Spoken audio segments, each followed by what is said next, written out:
بسم اللہ الرحمن الرحیم. جو سب سے پہلی آج جو سورہ 11واں پارہ اور 12واں پارہ اور 13واں کے آدھے تک تلاوت ہوئی ہے، اس کا خلاصہ سماعت فرما لیں. یہ بھی مکی صورتوں میں سے ہیں جس میں 123 آیتیں ہیں. البتہ آیت نمبر 12، 17 اور 14 مدنی ہے. مکی صورتوں پر عام طور پر ایمانیات پر روشنی ڈالی گئی ہے. اس صورت میں بھی زیادہ تر مضامین ایمانیات ہی سے متعلق ہے، جس میں قرآن کے کتاب الہی ہونے پر اللہ تعالیٰ کی توحید پر اور آخرت پر روشنی ڈالی گئی ہے. رسول اللہ صلی اللہ علیہ وسلم کی مسلمانوں کی تسلی و دلداری کے لیے حضرت نوح علیہ السلام،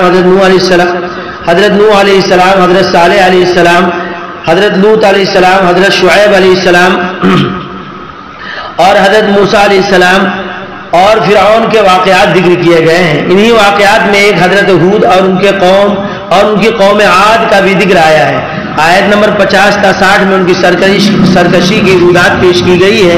اسی مناسبت سے اس سورت کا نام سورہ ہود ہے.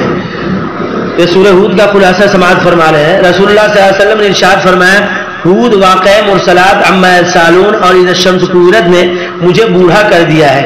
دریافت کیا گیا کہ سورہ ہود کی کس چیز نے آپ کو بوڑھا کر دیا؟ آپ صلی اللہ علیہ وسلم نے فرمایا، اللہ تعالیٰ کے اس حکم نے فاستقم کما امرتا، یعنی جو کچھ آپ کو حکم دیا گیا ہے اس پر ثابت قدم رہیے. حضرت کعب رضی اللہ تعالیٰ عنہ سے منقول ہے کہ رسول اللہ صلی اللہ علیہ وسلم نے فرمایا، جمعہ کے دن سورہ ہود پڑھا کرو.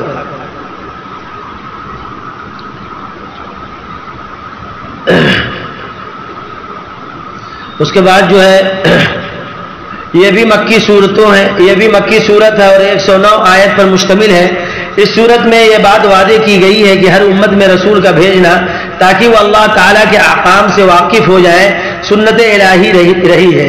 نبوت کی ضرورت اور محمد رسول اللہ صلی اللہ علیہ وسلم کے نبی ہونے پر روشنی ڈالتے ہوئے ان شبہات کو دور کیا گیا ہے جو نبوت و رسالت کے منکرین کی طرف سے اٹھایا جاتا ہے اور اہل مکہ کو چیلنج بھی کیا جاتا ہے. اگر تم محمد رسول اللہ صلی اللہ علیہ وسلم کو نبی نہیں مانتے اور قرآن کو کلام اللہ تسلیم نہیں کرتے بلکہ ایک انسانی تصنیف خیال کرتے ہو تو تم خود اس جیسی ایک صورت تصنیف کر کے دکھا دو. اسی طرح اللہ تعالیٰ کے وجود اور اس کے ایک ہونے پر ان نشانیوں سے استدلال کیا گیا ہے جن کو انسان رات دن اپنی آنکھوں سے دیکھتا ہے. اس صورت میں انبیاء اور ان کی اقوام کے 3 واقعات کا ذکر آیا ہے. ایک حضرت نوح علیہ السلام اور ان کی قوم سے متعلق، اور دوسرے حضرت موسیٰ اور ان کی قوم بنی اسرائیل اور فرعون اور اس کے متبعین سے متعلق، تیسرے حضرت یونس علیہ السلام اور ان کی قوم سے متعلق. قرآن میں مذکور دوسرے قصص و واقعات کے مقابلے میں ایک بات ایسی ہے جو حضرت یونس علیہ السلام اور ان کی قوم کے واقعہ کو ممتاز کرتی ہے.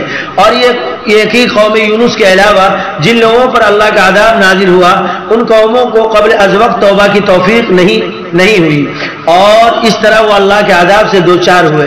جبکہ حضرت یونس علیہ السلام کی قوم نے عذاب کو آثار سے دیکھتے ہی اللہ کے سامنے گری و زاری شروع کر دی اور عذاب ان سے ٹل گیا. غالباً قوم یونس کے واقعہ کی اس خصوصیت و اہمیت کی وجہ سے اس سورہ کا نام بھی من جانب اللہ یونس رکھا گیا. یہ بھی سورہ یونس کا جو ہے ہم لوگ خلاصہ سماعت فرما رہے ہیں.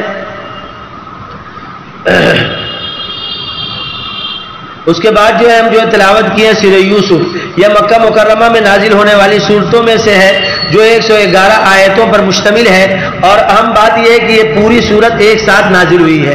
اللہ تعالیٰ کے اولو العزم پیغمبروں میں سے ایک حضرت یوسف علیہ السلام ہیں. ان کے والد حضرت یعقوب علیہ السلام جن کا نام اسرائیلی بھی تھا. حضرت یوسف علیہ السلام کے دادا حضرت اسحاق علیہ السلام بھی اللہ کے پیغمبر تھے اور ان کے والد جو حضرت یوسف علیہ السلام کے پردادا ہوئے حضرت ابراہیم علیہ السلام تھے، جو نہ صرف خود نبی تھے بلکہ ان کے بعد جو انبیاء پیدا ہوئے وہ عام طور پر انہی کی نسل سے تھے اور آخری پیغمبر خود محمد صلی اللہ علیہ وسلم بھی انہی کی نسل مبارک سے پیدا ہوئے، حضرت یعقوب علیہ السلام کی نسل سے. اس لیے آپ صلی اللہ علیہ وسلم حضرت یوسف علیہ السلام کو کریم بن کریم بن کریم بن کریم کہا ہے. بخاری شریف. ان کی زندگی کو حضور صلی اللہ علیہ وسلم کی زندگی سے بڑی مماثلت تھی.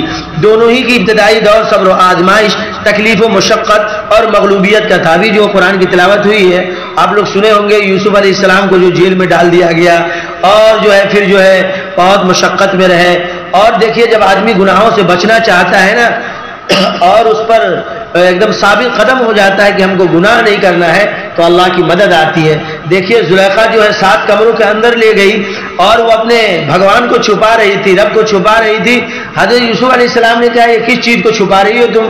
کہا کہ یہ میرا رب ہے. کہا کہ اچھے تم پردہ ڈال دو گی تو یہ نہیں دیکھے گا؟ کہا کہ نہیں, میرا رب تو ہمیشہ ہر وقت رات کے اندھیریوں میں دیکھتا ہے. بس یوسف علیہ السلام کا کیا کہنا تھا, بس وہ دوڑے اور دروازہ خود بخود کھلتا چلا گیا. یہ ہے اللہ کی مدد. آج بھی کوئی آدمی اپنے آپ کو گناہوں سے بچانا چاہے انشاءاللہ اللہ کی مدد آتی ہے اور آتی رہے گی.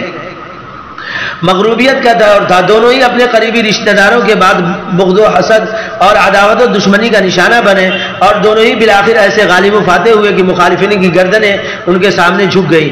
نیز دونوں ہی نے غلبہ پانے کے بعد اپنے مخالفین کے ساتھ بے حد عفو و درگزر کا معاملہ فرمایا. یہ صورت پوری کی پوری حضرت یوسف علیہ السلام کی اسی داستان حیات پر مشتمل ہے.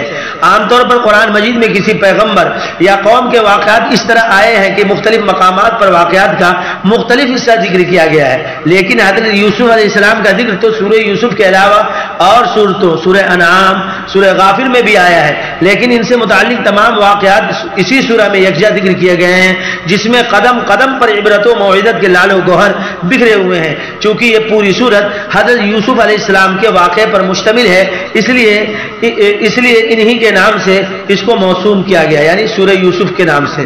اب اس کے بعد جو ہے جو آخری سورت کی تلاوت ہوئی یہ سورہ رعد ہے. یہ سورہ مدینہ منورہ میں نازل ہوئی اور 43 آیتوں پر مشتمل ہے. اس سورت میں رعد یعنی کڑک کا ذکر آیا ہے. رعد کہتے ہیں کڑک کو, اسی مناسبت سے اس کا نام رعد ہے.